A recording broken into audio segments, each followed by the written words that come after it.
Hello friend. आप लोग कैसे हैं? आई होप आप लोग बहुत अच्छे होंगे। आज हम लोग जो पढ़ेंगे उस टॉपिक का नाम है प्रोजेक्टाइल मोशन, जो टू डायमेंशनल मोशन के नाम से भी जाना जाता है। टू डायमेंशनल मतलब यहाँ पे ऑब्जेक्ट का मोशन दो डायमेंशन मतलब दो एक्सिस में होगा एक साथ। सपोज दैट आप मान सकते हैं कि अगर एक ऑब्जेक्ट को इस तरह से फेंका जाए कि वो एक्स के तरफ भी ट्रेवल करे और बाई के तरफ ही साइमल्टेनियसली एक साथ।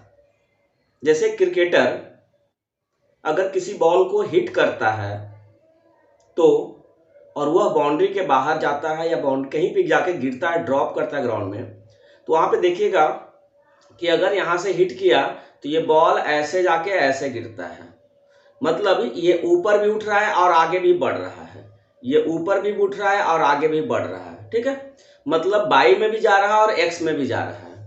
तो इस तरह के मोशन को आप टू डायमेंशनल मोशन बोलते हैं और या प्रोजेक्टाइल मोशन भी बोल जाते हैं। तो अगर प्रोजेक्टाइल मोशन के डेफिनेशन की बात करें तो हम बोल सकते हैं if a particle is throne obliquely, obliquely मतलब किसी एंगल पे, obliquely with horizontal, the motion of particle the motion of particle is known as projectile motion and the particle is known as projectile। मतलब जिस project particle को या जिस body को आप प्रोजेक्ट किए हैं उसका नाम प्रोजेक्टाइल कहलाता है और उसका जो मोशन का नेचर होगा वो प्रोजेक्टाइल मोशन कहलाएगा। उसमें एक्स और वाई दोनों एक्सिस में मूव करता है। तो अगर हम इसमें डायग्राम बेस्ड पे देखें तो कुछ ऐसा होगा कि आपके पास दोनों एक्सिस है,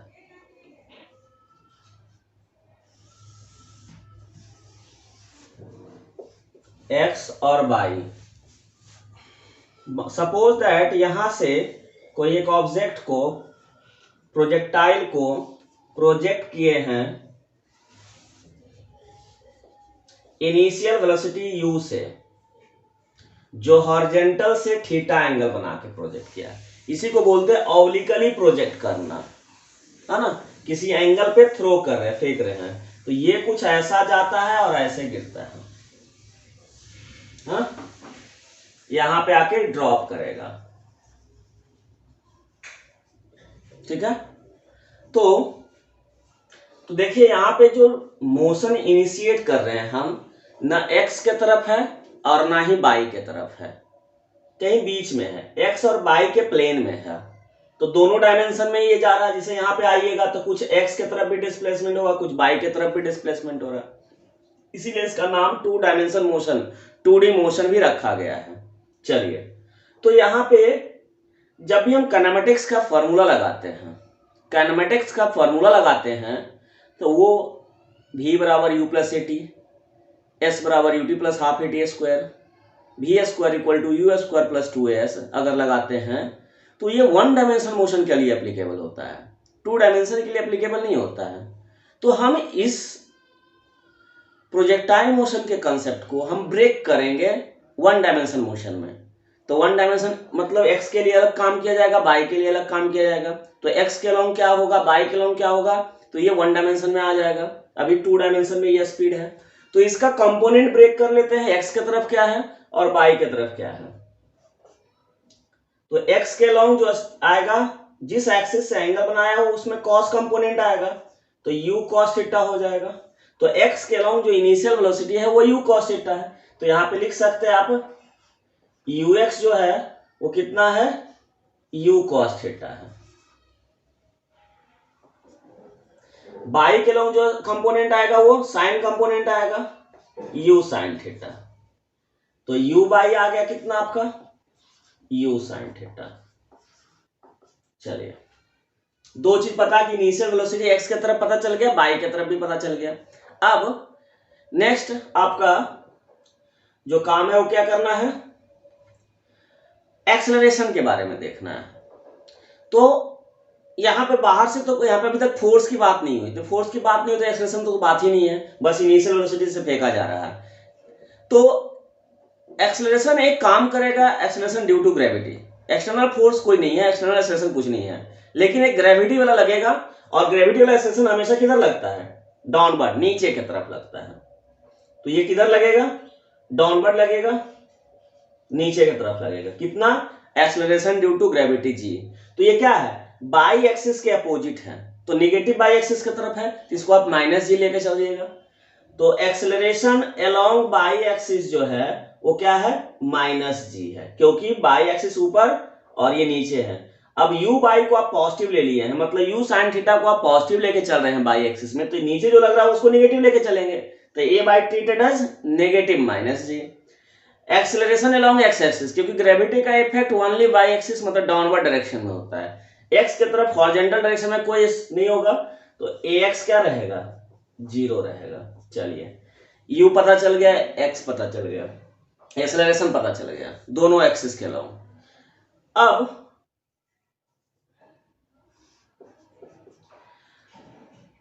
पहला कंसेप्ट आता है टाइम ऑफ फ्लाइट का।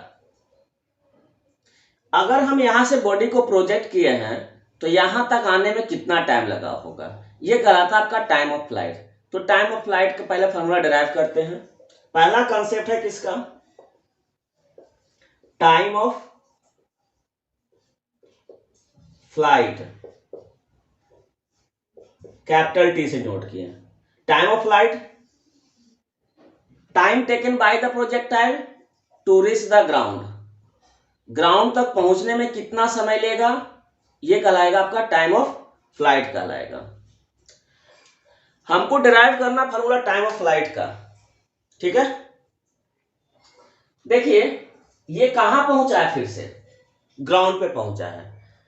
अगर ग्राउंड तक पहुंचा है तो डिस्प्लेसमेंट अलोंग बाई एक्सिस 0 हुआ होगा, क्यों, क्योंकि ये ऊपर तो गया फिर से एक्स एक्सिस पे ही आ गया, तो बाई की तरफ नेट डिस्प्लेसमेंट कितना हुआ, 0, और एक्स की तरफ डिस्प्लेसमेंट ये हुआ है। तो एक क्लू है आपके पास और पता कि बाई के अलोंग डिस्प्लेसमेंट 0 हो रहा है ना। Displacement along y axis is equal to 0 है, मतलब एस बाई इक्वल टू 0 है। तो काइनेमेटिक्स का सेकेंड इक्वेशन एस बराबर UT plus half a t square लगा दीजिए बाई के अलोंग। तो फॉर्मूला आप लिख सकते हैं एस बाई बराबर, एस बाई सफिक्स डाल रहे हैं बस, मतलब सारा काम बाई एक्सिस के अलोंग हो रहा है, you by T plus half a by T square, है ना। जब एस बाई पुट होगा 0 तो यू बाई कितना है, यू साइन थीटा है, ए बाई कितना माइनस जी है, और ये टी कौन हो जाएगा, टाइम ऑफ फ्लाइट हो जाएगा। मतलब कि पूरा एस बाई डिस्प्लेसमेंट अगर 0 लिए हैं तो ये टाइम कितना होगा, टाइम ऑफ फ्लाइट के बराबर होगा। Time of flight, time taken by the body to reach again the ground, या कितना देर हवा में रहता है, तो ये इतना देर हवा में रहा, वही टाइम निकला। फ्लाइट कितना देर उड़ा है वो, ठीक है।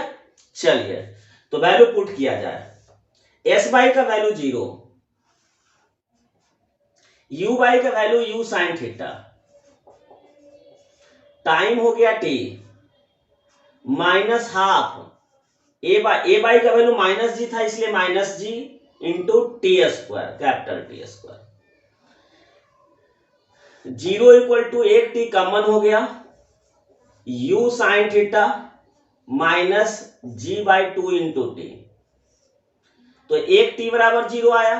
तो ऑब्वियस सी बात है एक टाइम यहां पे 0 रहेगा, दूसरा टाइम यहां पे 0, ग्राउंड पे फिर से दूसरा टाइम यहां पे मिलेगा, तो ये मिलेगा, या u sine theta minus g by 2 into T बराबर 0। दो फैक्टर है, एक दो, दोनों 0 रह सकता है।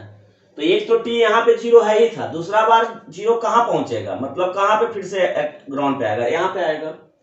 चलिए तो दूसरा बार लगाते हैं, इसको लेके चलते, यहीं से निकलेगा formula, u sine theta minus g by 2 into T बराबर 0, ये इधर चल जाएगा, g by t is equal to u sine theta, तो t बराबर 2 ऊपर मल्टीप्लाई हो जाएगा, 2u sine theta by g. तो फॉर्मूला आ गया टाइम ऑफ फ्लाइट का कितना, 2u sine theta by g. या इसको दूसरे टर्म में लिख सकते हैं t equal to 2u by जी।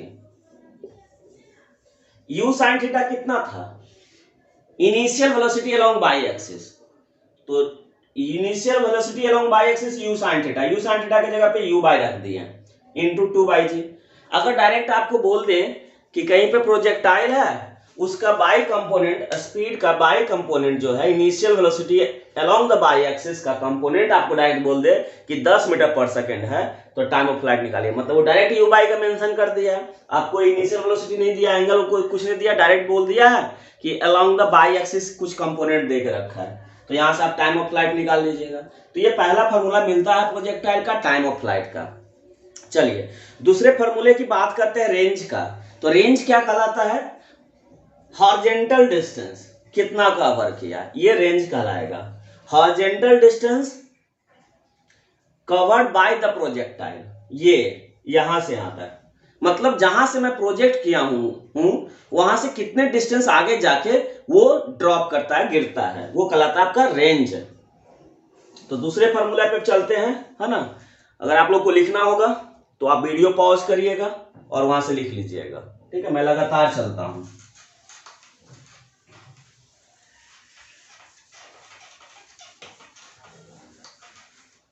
आपका दूसरा फॉर्मूला है क्या, रेंज का। रेंज कौन सा डिस्टेंस होगा, ये डिस्टेंस आपका रेंज कहलाएगा, हॉरिजॉन्टल डिस्टेंस कवर्ड, रेंज।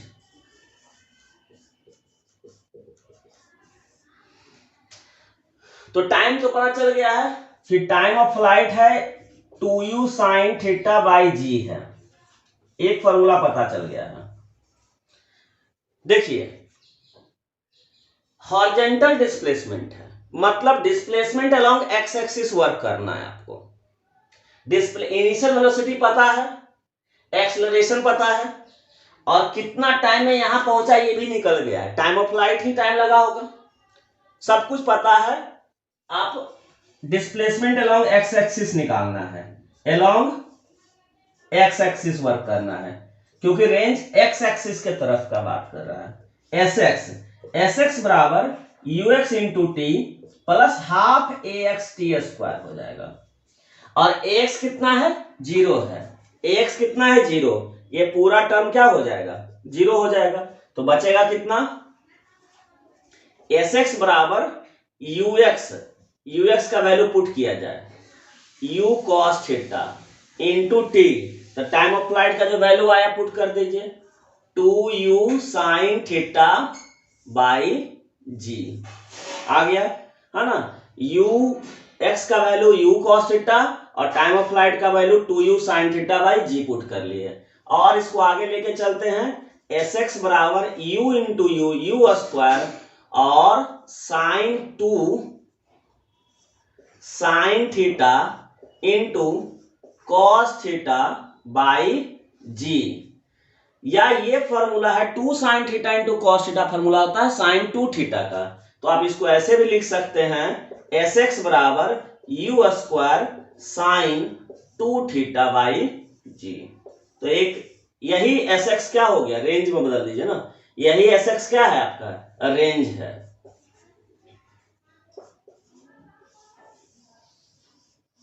तो रेंज का फॉर्मूला मिल गया क्या, u square sine 2 theta by g. अब इसमें एक कंडीशन आता है कि इसको हम किस एंगल पे प्रोजेक्ट करें, इस प्रोजेक्टाइल मोशन को, इस प्रोजेक्टाइल को हम किस एंगल पे प्रोजेक्ट करें ताकि ये मैक्सिमम डिस्टेंस कवर करे, है ना। मतलब केस है आपका मैक्सिमम रेंज का, फॉर मैक्सिमम रेंज। तो मैक्सिमम रेंज के लिए इसका वैल्यू मैक्सिमम आना चाहिए। अब u और g तो फिक्स है, एंगल वैरी कराना कि किस एंगल पे प्रोजेक्ट करें, मतलब साइन 2 थीटा का वैल्यू मैक्सिमम होना चाहिए, है ना। रेंज का वैल्यू मैक्सिमम लेना है, इसके लिए साइन 2 थीटा का वैल्यू मैक्सिमम चाहिए, और साइन कितना भी एंगल रहे उसका मैक्सिमम वैल्यू कितना होता है, 1 होता है। तो साइन 2 थीटा का वैल्यू 1 कब आएगा, जब 2 थीटा बराबर 90 रहेगा। साइन 91 होता है, मतलब 2 थीटा के जगह पे 90 डिग्री रहेगा, तो थीटा के जगह पे कितना हो जाएगा, 45 डिग्री। मतलब अगर आप theta is equal to 45 degree पे प्रोजेक्ट करते हैं तो मैक्सिमम रेंज कवर करेगा। ये केस आ गया, कंडीशन है, कंडीशन फॉर मैक्सिमम रेंज। मतलब इस एंगल पे अगर आप प्रोजेक्ट करते हैं, 45 डिग्री पे प्रोजेक्ट करते हैं, तो आपका रेंज सबसे ज्यादा जाएगा, सबसे आगे दूर जाके गिरेगा comparison to the other angle. तो मैक्सिमम रेंज कितना हो जाएगा, इसका वैल्यू 1 हो गया तो u स्क्वायर बाई जी हो जाएगा। तो रेंज मैक्सिमम का फॉर्मूला आ गया कितना, u स्क्वायर बाई जी, यही फॉर्मूला आ गया। क्योंकि साइन 2 थीटा का मैक्सिमम वैल्यू 1, यहां रख देंगे 1 तो u स्क्वायर बाई कितना आ जाएगा g, this is the maximum range, है ना, क्लियर होगा। तो आपका ये आ गया दूसरा फॉर्मूला, क्या, रेंज का, u square sine 2 theta by g. या मैक्सिमम रेंज का कंडीशन है कि किस एंगल पे प्रोजेक्ट किए इसको ताकि ये सबसे आगे जाके गिरे, है ना, और दूसरे एंगल पे प्रोजेक्ट करिए इससे पहले ही गिर जाएगा, मतलब उसका डिस्टेंस कम होगा। ये मैक्सिमम कंडीशन 45 डिग्री पे देता है कि अगर ये 45 डिग्री पे प्रोजेक्ट हो तो सबसे ज्यादा आगे जाके गिरेगा, और वो कितना जाएगा, u स्क्वायर बाई जी के बराबर जाएगा। तो ये आ गया दूसरा फॉर्मूला। तीसरा कंसेप्ट है मैक्सिमम हाइट का, है ना, कि ये कितना मैक्सिमम हाइट अटेंड किया है। कहीं तो बीच में मैक्सिमम हाइट गया हो गया, ये ऊपर जा रहा है, जाते जाते फिर नीचे आने लग गया, तो कहीं मैक्सिमम हाइट अटेंड किया होगा कि ये मैक्सिमम कितना हाइट अटेंड किया है, इसकी फॉर्मूला क्या कैसे आएगी। चलिए तो अब आते हैं मैक्सिमम हाइट।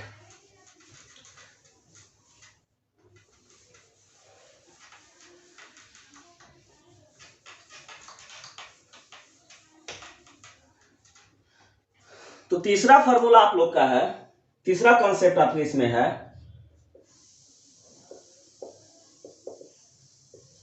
मैक्सिमम, ये मैक्सिमम हाइट, ये height H max, maximum height by the attend, bye the projectile, projectile maximum height कितना अटेंड करेगा। चलिए हम लोग पहले से कंसेप्ट जानते हैं कि अगर कोई भी ऑब्जेक्ट मैक्सिमम हाइट पे जाता है तो ऊपर जाने का टेंडेंसी खत्म, मतलब बाई कंपोनेंट ऑफ वेलोसिटी 0 हो जाता है। At maximum height velocity along the y axis is 0, मतलब यहां पे बाई के अलोंग स्पीड 0 हो जाएगा, v बाई 0 होगा, vx रहेगा कुछ कोई दिक्कत नहीं है, vx रहेगा, लेकिन v बाई 0 होगा। बाई कंपोनेंट के अलोंग देखो, एक्सेलरेशन अलोंग एक्स एक्सिस 0 है, मतलब एक्सेलरेशन अलोंग एक्स एक्सिस कभी नहीं बदलेगा, ये हमेशा कांस्टेंट रहेगा, किसके बराबर रहेगा, ux के बराबर, u cos थीटा। क्यों ऐसा हो रहा है, क्यों ऐसा हो रहा है, क्योंकि एक्सेलरेशन 0 है। कभी भी वेलोसिटी तभी चेंज करती है जब कुछ एक्सेलरेशन होगा या डी एक्सेलरेशन होगा। यहाँ एक्सेलरेशन अलोंग एक्स एक्सिस 0 है तो हमेशा वेलोसिटी अलोंग एक्स एक्सिस, चाहे यहाँ पे देखें यहाँ पे देखें कहीं भी देखेंगे तो एक्स कंपोनेंट vx हमेशा u cos थीटा के बराबर रहेगा, क्योंकि एक्सेलरेशन 0 है। बाई में माइनस जी लग रहा है इसलिए धीरे धीरे स्पीड घटेगा, और बाई मैक्सिमम हाइट पे जाके उसका स्पीड क्या हो जाएगा, 0 हो जाएगा। चलिए ठीक है, तो यहां पे आपको हमको निकालना है क्या, कि मैक्सिमम हाइट जब अटेंड करता है प्रोजेक्टाइल तो कितना हाइट अटेंड करता है, ये हाइट चाहिए। तो ये हाइट किसके लॉन्ग है, बाई के लॉन्ग है, ये हाइट किसके लॉन्ग है, बाई के लॉन्ग है। तो बाई के लॉन्ग स्पीड, बाई के लॉन्ग आपका एस बाई आपको पता करना पड़ेगा कि एस बाई कितना गया इस पॉइंट पे। तो एक चीज पता है, इनिशियल बाई पता है, फाइनल बाई पता है कि 0 हो गया है, और एक्सेलरेशन भी पता है। तो थर्ड इक्वेशन से वी स्क्वायर बराबर यू स्क्वायर प्लस 2s लगा लेते हैं बाई के लॉन्ग, है ना, along y एक्सिस। कहां से?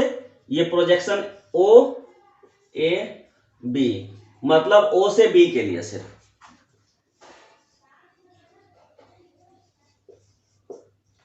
तो वी स्क्वायर बराबर फॉर्मूला पढ़े हैं you square plus 2a s पढ़े हैं। तो सारा काम किसके अलॉन्ग हो रहा है? बाई के अलॉन्ग हो रहा है। तो फाइनली बी पे पहुंचे हैं तो वी बाई कितना हो गया? 0 हो गया है। फाइनली बी पे पहुंचे हैं तो बाई कंपोनेंट वेलोसिटी क्या हो गया? 0। तो 0 का स्क्वायर। यू बाई कितना है इनिशियल? U sine theta. तो u square sine square theta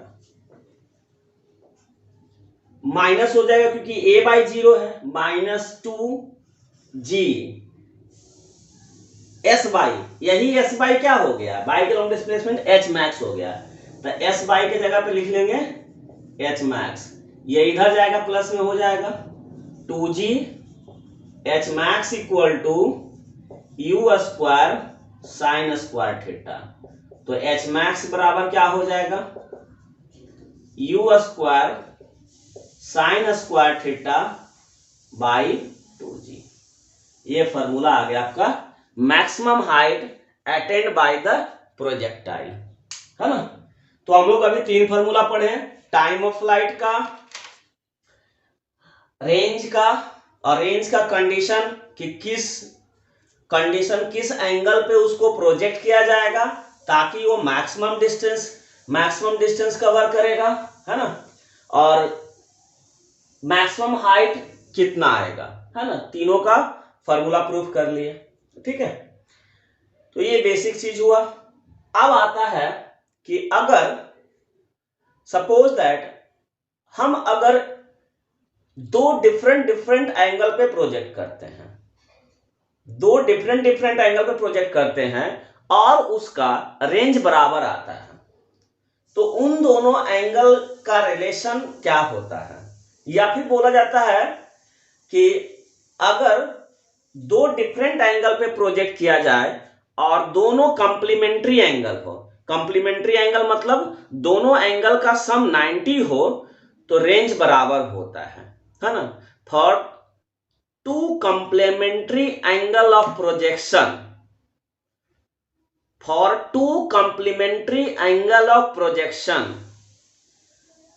with same projectile speed, the range will be same। अगर आपका प्रोजेक्टाइल स्पीड, इनिशियल जो स्पीड है प्रोजेक्टाइल का वो सेम है, और दो डिफरेंट एंगल पे प्रोजेक्ट कर रहे हैं और दोनों एंगल का रिलेशन है कंप्लीमेंट्री एंगल का, तो रेंज बराबर आएगा। चलिए इसको हम लोग प्रूव करके देख लेते हैं।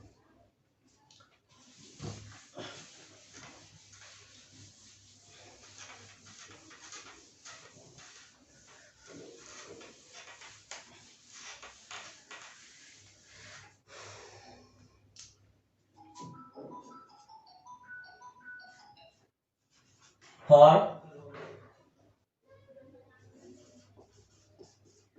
complementary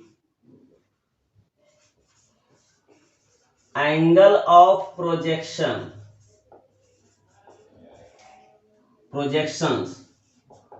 with same velocity having equal range, ये कंसेप्ट है।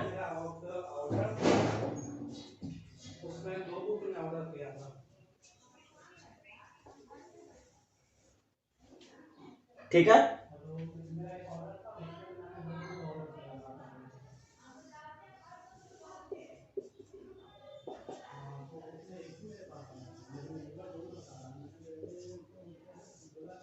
दो डिफरेंट एंगल से प्रोजेक्ट किया जा रहा है। मान लेते ये अल्फा है और ये बीटा है, ये यहां से ऐसे गिरा और ये यहां से ऐसे ही गिरेगा, मतलब दोनों का रेंज बराबर होगा।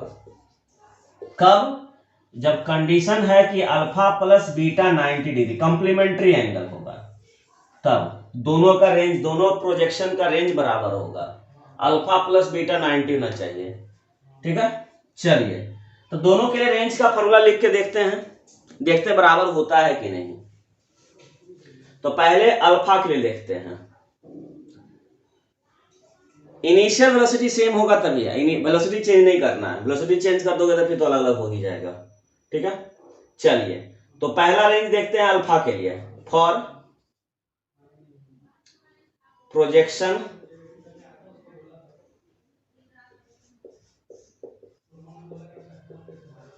एंगल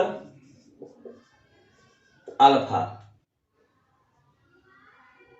तो आर अल्फा, रेंज का भी फॉर्मूला पढ़े थे, u square sine 2 theta by g.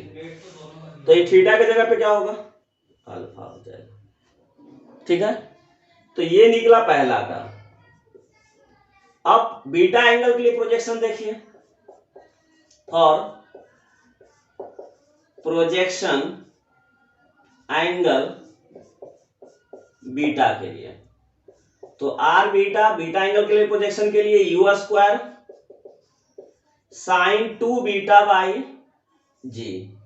हम बीटा को अल्फा के टर्म में चेंज करेंगे तभी इक्वेट कर पाएंगे। तो यहां से बीटा बराबर लिख सकते हैं आप 90 माइनस अल्फा होगा, वैल्यू पुट कर दीजिए। रेंज बीटा के लिए u square sine 2 into 90 minus alpha by g. R beta बराबर यू स्क्वायर 2 से मल्टीप्लाई कर दीजिए, sine 180 minus 2 alpha, 2 into 90 180, 2 into alpha 2 alpha by g. और साइन 180 माइनस थीटा का फॉर्मूला होता है साइन थीटा, तो ये फॉर्मूला बन जाएगा साइन 2 अल्फा का। तो आर बीटा बराबर u square sine 2 alpha by g, equation 2। यहां से दोनों कंपेयर करिए, देखिए दोनों सेम मिल रहा है, अल्फा का भी वही वैल्यू मिल रहा है, बीटा का भी वैल्यू वही मिल रहा है ना। तो आर, इसलिए बोल सकते हैं कि आर अल्फा बराबर आर बीटा, मतलब दोनों एंगल ऑफ प्रोजेक्शन का रेंज बराबर मिला। कब, जब दोनों एंगल का सम 90 हो जाएगा तभी ऐसा होगा। मतलब अगर एक 30 डिग्री पे प्रोजेक्ट किए हैं और एक 60 डिग्री पे प्रोजेक्ट करिएगा तो दोनों एक ही जगह पे गिरेगा। अगर आप 40 डिग्री पे प्रोजेक्ट किए हैं, दूसरे को 50 डिग्री पे, तो एक ही जगह गिरेगा आके, है ना। एक को हम 37 डिग्री पे प्रोजेक्ट किए हैं तो दूसरे को 53 डिग्री पे प्रोजेक्ट किया जाएगा, है ना। एक को अगर हम 30 डिग्री पे प्रोजेक्ट किए हैं तो दूसरे को 60 डिग्री पे प्रोजेक्ट करेंगे, तो रेंज क्या मिलेगा, बराबर। मतलब दो डिफरेंट एंगल का जो सम होगा वो क्या होना चाहिए, 90 होना चाहिए। और सेम स्पीड से अगर दो अलग अलग एंगल पे प्रोजेक्ट कर रहे हैं तो उन दोनों का रेंज बराबर मिल रहा है। तो हमेशा रिलेशन है किसका, कॉम्प्लीमेंट्री एंगल का। ठीक है, चलिए तो नेक्स्ट वीडियो में हमारा और भी रहेगा, प्रोजेक्टाइल मोशन को आगे बढ़ाया जाएगा। उसमें क्या रहेगा कि प्रोजेक्टाइल मोशन में जैसे यहां पे पहुंचे तो यहां पे कोऑर्डिनेट कितना होगा, कोऑर्डिनेट फाइंड आउट करना, है ना। कहीं भी पहुंचे तो यहां पे वेलोसिटी कितना होगा, नेट वेलोसिटी कितना होगा टी टाइम के बाद, या जब गिर रहा है तो किस स्पीड से गिर रहा है, ये निकालने का, किस एंगल से और किस स्पीड से निकालने के लिए, किस स्पीड से और किस एंगल पे, या किसी टी टाइम के बाद उसका स्पीड क्या रहेगा, उसका कोऑर्डिनेट क्या रहेगा। ठीक है, तब फिर पढ़ेंगे उसके बाद इस पाथ का इक्वेशन क्या होगा, उसको बोलते हैं इक्वेशन ऑफ ट्रेजेक्टरी पाथ। तो ये सब कॉन्सेप्ट लेके आएंगे हम लोग नेक्स्ट वीडियो में। तब तक इसका आप बेसिक, एकदम बेसिक चीज हुआ, 3 फार्मूला और रेंज में थोड़ा सा रिलेशन और मैक्सिमम रेंज का, और एक कंसेप्ट कि 45 डिग्री पर अगर प्रोजेक्ट किया जाता है तो वो मैक्सिमम रेंज देता है। चलो, थैंक्स फॉर वाचिंग वीडियो। अगर आपको अच्छा लगता है वीडियो, सब्सक्राइब जरूर करें, और एक अच्छे कंसेप्ट के साथ हम लोग मिलते रहेंगे आपके साथ। Thank you.